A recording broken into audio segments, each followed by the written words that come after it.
j'ai globalisé, mais il faut que je corrige. Ce n'est pas tous les bannes qui n'aiment pas. Par exemple, en première, il y a eu ce problème, mais en terminale, ils poursuivaient leur étude. Vous voyez, peut-être quand quelqu'un a fait un probatoire, peut-être 5 fois, il est désespéré, donc il se dit, donc il fallait que je corrige ça. Oui. Et comme je disais, partout, moi, je n'ai rien dans le cœur. C'est le temps qui vous a permis d'évacuer? Ça fait 12 ans? Le temps, oui, parce que je me morfondais beaucoup.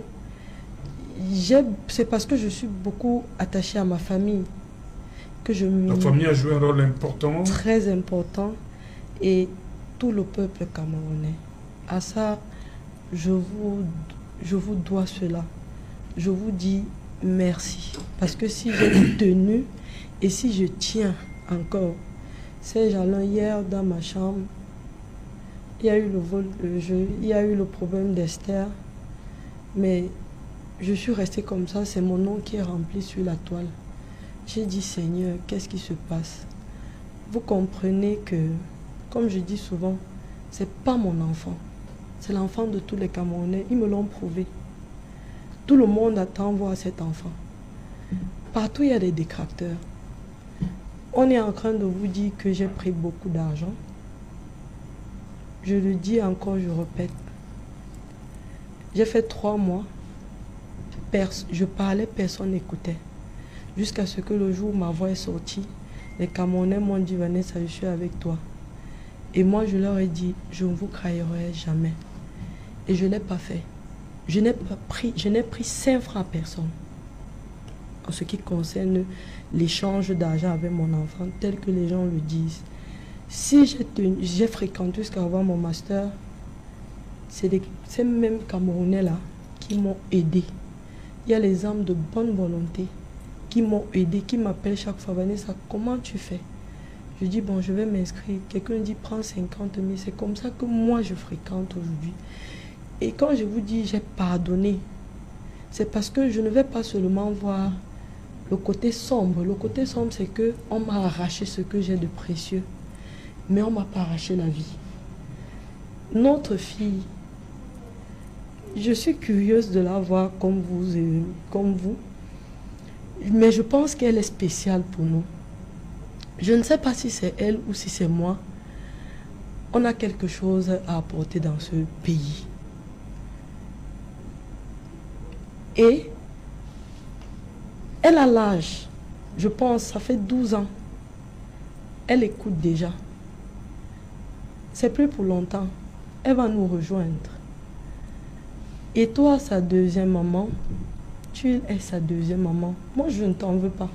Parce que quand on m'a raconté ton histoire, on m'a dit, parce que quand on me présente qui détient mon enfant, on me dit que Madame Caroline Até ne peut pas faire d'enfant. Et elle était à son 3e ménage parce qu'elle ne pouvait pas faire d'enfant.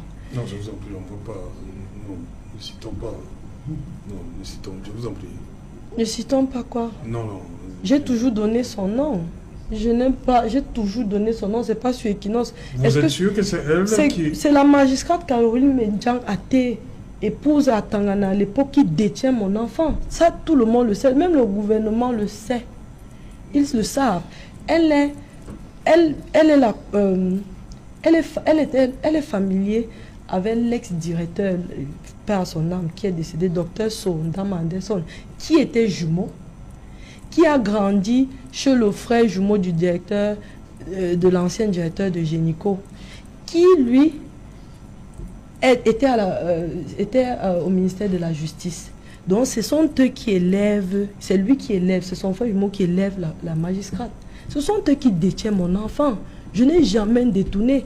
Et à un moment donné, elle a même dit que c'était un arrangement au départ. Moi, je ne la connais pas. On s'arrange comment? Pour vendre l'enfant comment? Ou bien pour faire quoi? Pour être mère porteuse, comme on me l'a dit entre guillemets. Moi, je ne la connais pas. Si elle a eu à faire un arrangement, peut-être ça avec les gens de l'hôpital. Mais moi, je sais maintenant que j'ai eu la malchance de me retrouver au mauvais endroit et au mauvais moment.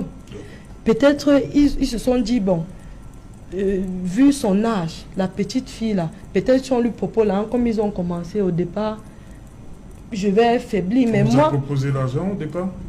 Bien sûr. C'est par là que le directeur de l'hôpital avait commencé. Il a dit à ma mère, vous avez combien d'enfants? Elle a dit 4. Et puis il a dit, elle a dit, moi, Vanessa est mon aînée, elle a 3 petits frères. Et je suis veuve. Il a profité de là, il dit que non, si c'est comme ça, je vais vous construire une grande maison, je vais assurer l'école des enfants, on va fournir votre compte bancaire. Ça, c'est ce qu'il dit, parce qu'on vole mon enfant le samedi, ça, c'est ce qu'il nous dit déjà le mercredi. Je dis, mais tiens, ça, c'est quoi? On parle d'argent, d'échange d'êtres humains, et moi, je n'ai jamais accepté.